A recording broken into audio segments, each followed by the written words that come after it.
Terri's really healthy, and I see her about once a year, and we do a physical. In May, she had her annual mammogram. All of her previous mammograms had been normal, and of course on this mammogram they noticed some calcifications, which led to a stereotactic biopsy. They told me that they would have the results either Thursday or Friday. So I called the doctor's office, and she says, "You've got breast cancer."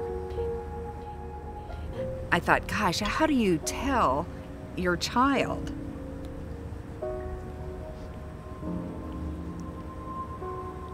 Or my parents?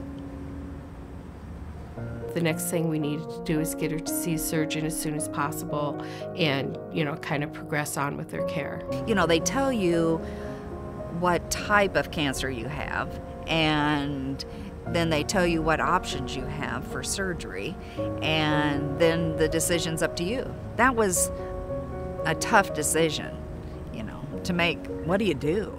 Jen Witt kind of held my hand through the whole decision-making process, and she can make a real bad situation good.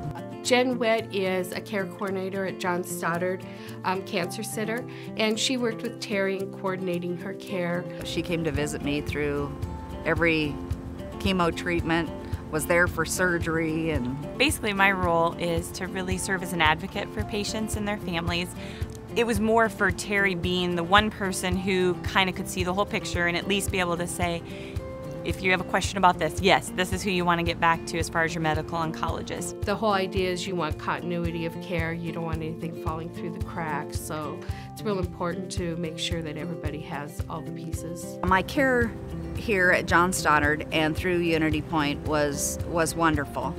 For Terri, I think everybody was a team player. Everybody worked together. My state of health today is very good. If I had put my mammogram off, I would have probably been in really big trouble. Nobody thinks they're going to have breast cancer, and so it's very, very important that every woman has a mammogram yearly after the age of 40. Prevention is key, and when we can catch things that are early, we have high cure rates, and that's what we want to have for all women. It's a privilege every day to just get to be with patients and families who are facing cancer, and in any way find ways to help bring something positive to them or help them through something that's so scary and overwhelming. Terri met it face on, and she rallied when days maybe she didn't feel like it. She rallied around the people, though, that gave her that strength, and she just kept living her life. That's why she was successful. So cancer had no place in somebody like that. My success was based on the treatment here, the wonderful treatment here.